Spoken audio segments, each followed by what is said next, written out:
दोस्तों जय हिंद। इस वीडियो में बात करेंगे हम नई शिक्षा नीति 2020 के बारे में। ठीक है, तो जैसा कि आपको पता ही है कि कल 4 बजे के लगभग 29 जुलाई को कैबिनेट ने एक नीति यानी कि शिक्षा नीति 2020 को मंजूरी दी है। ठीक है, तो आज इस वीडियो में उसी के बारे में जानेंगे और हो सकता है थोड़ा वीडियो लंबा हो जाए, लेकिन आप बने रहिए, देखते रहिए। पूरे के पूरे पॉइंट मैंने यहाँ पर मेंशन किए हैं, एक भी पॉइंट नहीं छोड़ा है। तो आप बस बने रहिए साथ थोड़ी देर के लिए, और आपके जितने भी डाउट हैं वो इस वीडियो में शिक्षा नीति से संबंधित क्लियर होने वाले हैं। ठीक है दोस्तों, तो यहाँ थोड़ा बता दूं कि पीएम मोदी की अध्यक्षता में ये मीटिंग हुई है। ठीक है, पीएम मोदी जी की जो अपने देश के प्रधानमंत्री हैं, वर्तमान प्रधानमंत्री नरेंद्र मोदी, उनकी अध्यक्षता में ये मीटिंग बैठक हुई है और उस बैठक में नई शिक्षा नीति 2020 को लागू कर दिया गया है। ठीक है, बात करें शिक्षा मंत्री कौन है, तो शिक्षा मंत्री या फिर कह लो आप मानव संसाधन मंत्री, तो वो हैं रमेश पोखरियाल निशंक जी हैं। कौन है? रमेश पोखरियाल निशंक जी। ठीक है, तो चलिए देखिए दोस्तों, क्या है शिक्षा नीति, इसके बारे में इस वीडियो में जानेंगे। क्या हुआ है बदलाव इस नीति में, पहले क्या थी अब क्या हुआ है वो जानेंगे। क्या शिक्षक बनना अब कठिन हुआ है ये भी जानेंगे। क्या सभी शिक्षक भर्ती में इंटरव्यू है ये भी जानेंगे। दोस्तों इतने के इतने सारे पॉइंट को मैं आपको एक एक करके जवाब दूंगा। हो सकता है थोड़ा वीडियो लंबा हो जाए, लेकिन आप मेरे साथ बने रहिए और आपके एक एक क्वेश्चन का जवाब इस वीडियो में मिलने वाला है। दोस्तों चलिए तो स्टार्ट करते हैं। पहले तो क्या है, तो देखिए आप समझिए बस। जैसा कि आपको पता है कि पीएम मोदी की अध्यक्षता में कैबिनेट ने नई शिक्षा नीति 2020 को मंजूरी दे दी है। ठीक है, किसकी अध्यक्षता में हुई है दोस्तों? पीएम मोदी की अध्यक्षता में। ठीक है, अच्छा एक इम्पोर्टेंट क्वेश्चन बहुत ज़्यादा, मानव संसाधन मंत्रालय ने नाम बदलकर अब शिक्षा मंत्रालय कर दिया है। क्या हो गया है दोस्तों?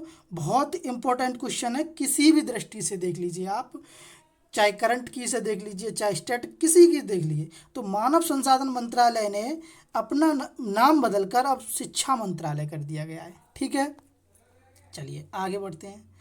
देखिए नई शिक्षा नीति लाना 2014 से वर्तमान सरकार की प्राथमिकता थी और कल यानी कि 29 जुलाई को नई शिक्षा नीति लागू कर दी गई और होना भी चाहिए। देखिए दोस्तों, ये जब सरकार आई थी तभी इनकी प्राथमिकता थी कि हम नई शिक्षा नीति लेके आएंगे। ठीक है, तो यहाँ कहा गया है कि हाँ, और ये होना भी चाहिए। देखिए किसी भी देश का, किसी भी राष्ट्र का या किसी भी देश का, हमें अपने राष्ट्र में बहुत बड़े बदलाव करने हैं या बहुत बड़े स्तर पर विकास करना है, तो सबसे बड़ी बात है कि हमें अपने राष्ट्र की शिक्षा पद्धति को बदल देना चाहिए। समझ रहे हैं ना दोस्तों? यदि हमें अपने राष्ट्र को अग्रणी में ले जाना है और या अपने कह सकते हैं कि बहुत बड़े विकास बदलाव करने हैं या बहुत बड़े स्तर पर विकास करना है, तो शिक्षा पद्धति को बदल देना चाहिए। ठीक है, चलिए तो देखिए इस नीति को आप पढ़ेंगे तो कहा गया है कि शिक्षा समग्र हो, हमारे व्यक्तित्व का विकास हो और हमें बहुआमी बनाए, यानी कि तरीके तरीके से भिन्न भिन्न प्रकार से सोच लो, क्रिएटिव बने, पूरी तरीके से कह सकते हैं आप। तो यहाँ कहा गया है कि अगर पूरी शिक्षा नीति को एनालिसिस करेंगे, जैसे दोस्तों मैंने किया, और पूरी का निचोड़ ये निकला कि शिक्षा समग्र हो, हमें व्यक्तित्व का विकास हो और हमें बहुआमी बनाए। ठीक है, अच्छा चलिए आगे चलते हैं। देखिए दोस्तों, यहाँ एक इम्पोर्टेंट मैंने पॉइंट मेंशन किया है कि 1986 में जब राजीव गांधी जी की सरकार थी उस दौरान शिक्षा नीति थी। उसके बाद यानी कि 1986 के बाद अब तक यानी कि 34 साल बाद, कितने साल बाद दोस्तों? 34 साल बाद आज 2020 में नई शिक्षा नीति लागू हुई है।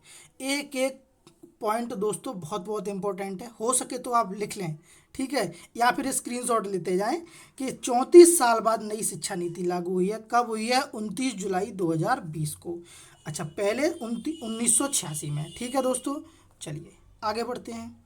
नई शिक्षा नीति के लिए निम्नलिखित समिति बनाई थी। देखिए जब कोई भी किसी को ले लीजिए, हम किसी भी प्रारूप किसी भी कोई भी काम करते हैं तो हम समिति बनाते हैं। जैसे आपने देखा होगा कि संविधान बना था तो समितियां बनी थी, प्रारूप समिति, कह सकते हैं सलाहकार समिति, संचालन समिति, ऐसी समिति बनी थी ना। तो इसी तरीके से नई शिक्षा नीति के लिए निम्नलिखित समितियां बनाएंगी। देखिए पहली समिति जो बनाई गई थी वो 2015 में बनाई गई थी। पहली समिति 2015 में TSR सुब्रमण्यम यानी कि पूर्व कैबिनेट सचिव थे। इनकी अध्यक्षता में 5 सदस्यीय टीम के साथ ये कमेटी बनाई गई थी। इस टीम का काम था कि नई शिक्षा नीति का खाका तैयार करना, और इन्होंने प्रारूप तैयार भी किया। इस नीति ने प्रारूप तैयार भी किया और सरकार को संतुष्ट नहीं कर पाए, और सरकार ने इस प्रारूप को फेल कर दिया। यानी कि 2015 में एक नीति के लिए टीम गठित हुई और फिर इस टीम ने खाका बनाया भी, लेकिन ये सरकार को संतुष्ट नहीं कर पाए। तो 2015 की जो टीम कह दो या समिति कह दो वो कैंसिल कर दी गई। अच्छा, अब दूसरी कमेटी गठित हुई, वह हुई दोस्तों 2016 में, और यही कमेटी यही इम्पोर्टेंट है आपके लिए। दूसरी कमेटी 2016 में आई और इसके अध्यक्ष जो थे वो थे के कस्तूरी रंगन जी। ये बहुत इंपॉर्टेंट है दोस्तों, के कस्तूरी रंगन जी जो अंतरिक्ष वैज्ञानिक हैं। ठीक है, 2016 में कमेटी बनाई और किसकी अध्यक्षता में? के कस्तूरी रंगन जी की अध्यक्षता में। और इसी कमेटी ने, के कस्तूरी रंगन कमेटी ने 31 मई 2019 को डॉक्टर कस्तूरी रंगन ने कमेटी द्वारा जो प्रारूप बनाया, यानी कि इस कमेटी ने जो प्रारूप बनाया उसे सरकार के सामने रखा, और इस कमेटी को प्रारूप को कल यानी कि 29 जुलाई को मंजूरी दे दी गई। या आप ऐसे कह सकते हैं कि ये जो कमेटी बनाई गई थी के कस्तूरी रंगन जी की, उसी कमेटी के आधार पर ये जो नई शिक्षा नीति लागू की है वो इसी कमेटी के आधार पर की है। तो 2016 में बनी थी, अध्यक्ष कौन थे? के कस्तूरी रंगन जी थे। ठीक है, चलिए आगे चलते हैं। तो अब देखो कमेटी बन गई, और कमेटी बनी उसके बाद शिक्षा नीति को सरकार के सामने पेश किया, और पेश करने के बाद सरकार ने पास कर दिया, उसके बाद लागू कर दिया। तो अब इस आगे की जो वीडियो है उसमें समझेंगे हम कि अब क्या है नई शिक्षा नीति। अब यहाँ से बात होती है स्टार्ट दोस्तों कि नई शिक्षा नीति है क्या। तो चलिए जल्दी जल्दी बात करते हैं। मानव संसाधन मंत्रालय का नाम बदलकर शिक्षा मंत्रालय कर दिया गया है, ये आपको पहले ही बता चुका हूँ। इसमें बेसिक एजुकेशन से हायर एजुकेशन तक की सभी बातों को ध्यान में रखा गया है। यानी कि आप कह सकते हैं कि प्राइमरी से लेकर और BA BSc PhD तक की बातों को बहुत ही ध्यान में रखा गया है। ठीक है दोस्तों, अच्छा आगे बात करते हैं, और ये बहुत इम्पोर्टेंट है। 10+2 फॉर्मेट ख़त्म करके 5+3+3 फॉर्मेट को रखा गया है। ठीक है दोस्तों, 10+2 जो फॉर्मेट पहले चला करता था उसको ख़त्म करके 5+3+3+4 फॉर्मेट को रखा गया है। ये इंपॉर्टेंट है, बस यही पूछ लेगा आपसे कि 10+2 फॉर्मेट को ख़त्म करके किस फॉर्मेट को रखा गया है, तो आप कहेंगे 5+3+3+4 को। अच्छा, अब ये 5+3+3+4 है क्या, इस चीज़ को समझिए आप बस, और इस चीज़ को मैं तुरंत आपको समझा दूंगा बहुत ही सरल भाषा में। देखिए क्या है 5+3+3+4 फॉर्मेट। तो देखिए पहले 5 का मतलब समझते हैं। तो 5 का मतलब ये है कि पहले 5 साल में, यानी कि जब जो बच्चा होता है वो पढ़ने स्कूल में जाता है स्टार्टिंग में, तो यहाँ कहा गया है कि प्री प्राइमरी स्कूल में 3 साल यानी कि KG UKG और LKG। ठीक है, ये 3 साल हुए दोस्तों। उसके बाद और कक्षा 1 और कक्षा 2, तो अब ये कितने साल हुए? 5 साल। तो इसका मतलब हुआ 5 साल। तो 5 साल का आप इस 5 का मतलब समझ गए होंगे कि प्री प्राइमरी स्कूल की शिक्षा, उसके बाद आप कह सकते हैं कक्षा 1 की शिक्षा, उसके बाद आप कह सकते हैं कक्षा 2 की। ठीक है, तो ये जो 5 में रखा गया है वो प्री प्राइमरी को रखा गया है, और कक्षा 1 को रखा गया है, और कक्षा 2 को रखा गया है। ठीक है, इसी को कहते हैं फाउंडेशन स्टेज। आप कह सकते हो कि जो प्री प्राइमरी जो स्कूल है उसकी जो शिक्षा है उसे फाउंडेशन स्टेज में रखा गया है। कहाँ पर रखा गया है? फाउंडेशन स्टेज में। तो उम्मीद करता हूँ दोस्तों कि 5 का मतलब आप समझ गए होंगे। ठीक है, अच्छा, इस फाउंडेशन स्टेज का इस फाउंडेशन स्टेज में हम क्या करेंगे शिक्षा नीति के अनुसार। तो इस फाउंडेशन में बच्चों की नींव मजबूत की जाएगी, खेल खेल में सीखने की कोशिश की जाएगी, यानी कि खेल खेल में बच्चे जैसे प्ले स्कूल होते हैं आपको पता है, तो खेल खेल में बच्चों को सिखाने की कोशिश की जाएगी और नींव मजबूत की जाएगी, यानी कि बेसिक चीज़ें क्लियर की जाएंगी। अच्छा, 3 का मतलब क्या है, मैंने बताया था ना 5+3+3+4, तो इन 3 का मतलब क्या है। तो देखिए अगले 3 साल को यानी कि कक्षा 3, 4, 5 को अगली स्टेज में रखा गया है। तो समझ गए, यहाँ पर 5 क्लासें थी, यहाँ पर 3 क्लासें हैं, तो इसका मतलब 3। ठीक है, तो अगले 3 साल को यानी कि 3, 4, 5 को अगली स्टेज में रखा गया है। और इस स्टेज में क्या होगा, तो इस स्टेज में होगा दोस्तों, इस स्टेज में होगा कि यहाँ पर बालक थोड़ा मैच्योर हो जाता है, आपको भी पता है। तो इस अवधि में बच्चों को गणित, विज्ञान, सामाजिक और नैतिक शिक्षा यानी कि ह्यूमैनिटीज जैसे संबंध जैसे विषयों से परिचित कराया जाएगा। ठीक है, तो 3 का मतलब समझ गए होंगे। फिर 3 का मतलब क्या है, यानी कि मैंने बताया था 5+3+3, तो इसमें मैंने यूकेजी, केजी, एलकेजी और इसमें एक उसके बाद बताया 3, 4 और 5 इसमें, और आगे 3 में क्या है तो सुनिए। 3 साल यानी कि ये वाला जो 3 साल है वो मध्य चरण में रखा गया है, और मध्य चरण में मतलब क्या है कि कक्षा 6, 7 व 8 को अलग चरण यानी कि मध्य चरण में रखा गया है। इस मध्य चरण में हम क्या करेंगे, तो ये चरण दोस्तों इस शिक्षा नीति के लिए बहुत इंपॉर्टेंट है। आप अगर एनालिसिस करेंगे, पढ़ेंगे इस शिक्षा नीति को, तो जानेंगे कि क्या चीज़ है। देखिए मैं समझाता हूँ आपको। यहाँ पर बालक एक स्टेज में प्रवेश करेगा, यानी कि नई स्टेज में प्रवेश करेगा। इस स्टेज में उसके अंदर स्किल डेवलपमेंट का करने का प्रयास किया जाएगा। इस नीति के अनुसार क्लास 6 के बाद, इस नीति के अनुसार क्लास 6 के बाद कंप्यूटर कोडिंग कर सकेगा, ऐप, सॉफ्टवेयर आदि बनाने का काम किया जाएगा। ठीक है, जो कि वर्तमान में चीन जैसे देशों के जो बच्चे हैं, या जैसे विकासशील कह सकते हैं आप, जो चीन है और भी देश हैं, उनके यहाँ जो बच्चे पढ़ते हैं वो क्लास 6 के बाद ही कंप्यूटर कोडिंग है, ऐप है, सॉफ्टवेयर है, स्किल डेवलपमेंट की जो जितनी भी चीज़ें होती हैं उन्हें हम अपने यहाँ नहीं करवाते हैं, लेकिन जो चीन जैसे देश हैं उसमें करते हैं। तो इस शिक्षा नीति के अनुसार क्लास 6 के बाद बच्चे ये सब कंप्यूटर कोडिंग, ऐप, सॉफ्टवेयर ये सब काम करने लगेंगे। ये प्रयास किया जाएगा बच्चों के साथ। ठीक है, चलिए अगला है क्लास 3, वो अगला है मैंने बताया था 5+3+3+4, तो ये बस समझ गए, ये वाला समझिए। तो देखिए ये है, इसमें यह स्टेज है कक्षा 9 से 12 तक की, और इसमें क्या है, इस स्टेज में बालक को विषय के प्रति रुचि, गहरी समझ विकसित करने का प्रयास किया जाएगा। यानी कि 9 से 12 तक बच्चों को गहरी समझ, जितने भी विषय होते हैं उनको गहरी समझ विकसित करने का प्रयास किया जाएगा।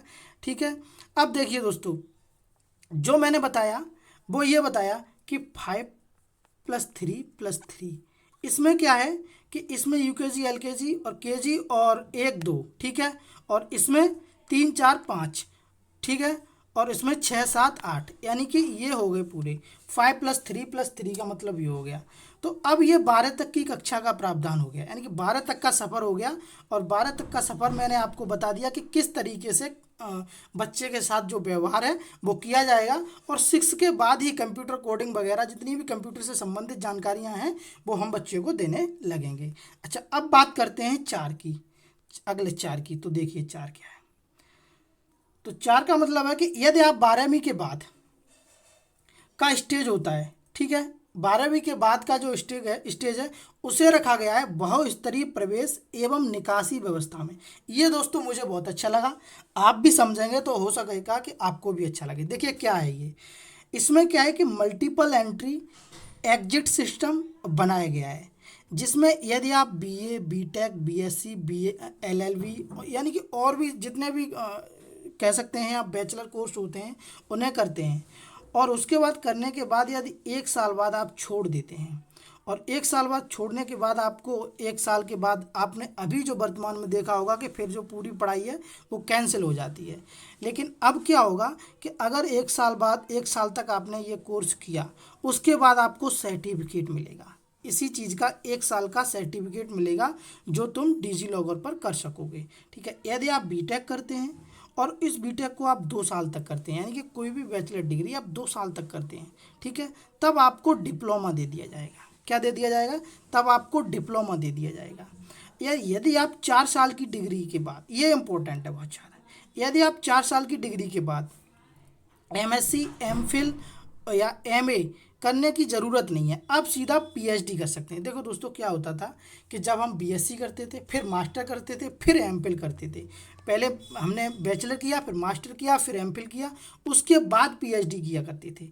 लेकिन अब क्या है, यहाँ पर ये दोनों चीज़ें ख़त्म कर दी गई हैं। आप 4 साल की डिग्री के बाद पीएचडी कर सकेंगे, ठीक है दोस्तों, ये शिक्षा नीति के अनुसार है, ठीक। या आप 1 साल में छोड़ देते हैं तो आपको सर्टिफिकेट मिल जाएगा, आपने 2 साल तक किया है तो आपको डिप्लोमा मिल जाएगा, और अब आपको पीएचडी करने के लिए किसी मास्टर और एमफिल की ज़रूरत नहीं पड़ेगी, ठीक है। चलिए अगला पॉइंट है, सरकारी और निजी विद्यालयों के लिए शिक्षा मानक समान होगा। देखिए पूरे भारत में यानी कि जम्मू कश्मीर से लेके कन्याकुमारी तक और अरुणाचल प्रदेश से लेके गुजरात तक जो भी विद्यालय हैं उनमें शिक्षा का मानक जो है वो समान होगा। क्या होगा? समान होगा। नेशनल रिसर्च फाउंडेशन की स्थापना की जाएगी। इसका मतलब है कि हम शिक्षा में कैसे नवाचार, ये फाउंडेशन की स्थापना और इसके मेंबर जो हैं वो बस ये सोचेंगे कि हम शिक्षा में नवाचार किस तरीके से लाएं आगे के आगे, ठीक है। तो इसकी फाउंडेशन की स्थापना की जाएगी। अगला है 5वीं तक की मातृभाषा में पढ़ाई होगी। देखिए यदि आप किसी भी भाषा से हैं, आप संस्कृत भाषा से हैं, आप तेलुगु भाषा से हैं, आप तमिल से हैं, आप कन्नड़ से हैं, आप किसी से भी कह लीजिए, ठीक है, आप जिस भाषा से हैं, तो 5वीं क्लास तक आपकी उसी मातृभाषा में यानी कि मदर टंग में आपकी पढ़ाई होगी। दोस्तों आपको पता होगा कि मातृभाषा में पढ़ाई करना कितना ही आसान है, बच्चे को कितना बेस होता है एक, और ऊपर ले जाने के लिए बच्चे के लिए सबसे जो मेन इंपॉर्टेंट चीज़ होती है वो उसका मातृभाषा होती है। उसकी मातृभाषा के आधार पर बच्चे को बहुत ऊपर तक या अच्छी अच्छी चीज़ें सिखा सकते हो आप, ठीक है। तो 5वीं कक्षा तक जो शिक्षा है वो मातृभाषा में की जाएगी, ठीक। यहाँ अंग्रेजी को बिल्कुल ख़त्म कर दिया गया है। जैसे आपने देखा होगा कि सीबीएसई बोर्ड में शुरू से ही अंग्रेजी माध्यम में होता है, तो ऐसा कुछ नहीं होगा। जिस बच्चे की मातृभाषा है उसी मातृभाषा में पढ़ाई कराई जाएगी। अच्छा, एक और इम्पोर्टेंट चीज़ है, 9वीं से 12वीं तक सभी परीक्षाएं सेमेस्टर के आधार पर होंगी। देखिए अभी क्या होता है कि 1 साल में बोर्ड परीक्षा होती है, ठीक है, लेकिन अब यहाँ क्या होगा कि हर 6 महीने बाद सेमेस्टर वाइज परीक्षा होंगी, ठीक है। तो आप ये ध्यान रखिए, इंपॉर्टेंट है कि 9वीं के बाद 9वीं से 12वीं तक की जितनी भी परीक्षाएं होंगी वह सेमेस्टर वाइज होंगी, ठीक है। अच्छा, एक और इम्पॉर्टेंट चीज़ है कि कोचिंग क्लास के जरिए बच्चों को रट्टा लगवाने की परंपरा को ख़त्म किया जाएगा। दोस्तों ये मेंशन किया है, आप देख लीजिए, मैंने तो देखा है और इसीलिए मेंशन कर दिया है इसमें, ठीक है। तो रट्टा लगवाने की परंपरा है जो, उसे ख़त्म कर दिया जाएगा। अच्छा, अब बात करते हैं कॉमन एप्टीट्यूड टेस्ट। ये बहुत चर्चा में है, लोग कंफ्यूज हो रहे हैं कि क्या है ये टेस्ट, बढ़ जाएगा, क्या हुआ करेगा, सीटेट के बाद ये हुआ। तो देखो मैं समझाता हूँ। देखिए इसका मतलब है, आपने देखा होगा कि हमारे बहुत सारे साथी ऐसे होते हैं जिनकी परसेंटेज बहुत कम आती है। मान लो आपकी 60 आई तो किसी की आती है 55, किसी की आती है 52, ऐसे बहुत सारे साथी हमारे साथ होते हैं, ठीक है। तो यहाँ यही बात कही गई है कि इसका मतलब है बहुत सारे छात्रों की कभी कभी परसेंटेज कम आती है और उन्हें फिर वो किसी अगले एग्ज़ाम या फिर आप कह सकते हैं नौकरी का आधार नहीं बना सकते। यानी कि उस परसेंटेज को फिर जो कम आती है उस परसेंटेज को हम किसी नौकरी का या और किसी एग्ज़ाम का या आगे एडमिशन लेने के लिए आधार नहीं बना सकते। तो इसी को देखते हुए दोस्तों नेशनल टेस्ट एजेंसी बनाई गई है, यानी कि एनटीए बनाई गई है, और इस एनटीए के माध्यम से सभी यूनिवर्सिटियां टेस्ट लेंगी। मान लीजिए किसी यूनिवर्सिटी का बच्चा है और उसका कम परसेंटेज आया तो वो एनटीए के माध्यम से अपना टेस्ट ले सकते हैं और टेस्ट लेने के बाद उसे एनटीए का ही एक सर्टिफिकेट दे सकते हैं। तो उससे क्या होगा कि उससे उसका जो आधार है वो मजबूत हो जाएगा। परसेंटेज को देखते हुए जो एप्टीट्यूड हो है और उसको देखते हुए उसका जो आधार है वो मजबूत हो जाएगा। तो ये एनटीए है, समझ गए होंगे आप, उम्मीद करता हूँ। अगर नहीं समझे तो वीडियो को बैक करके देख लीजिए।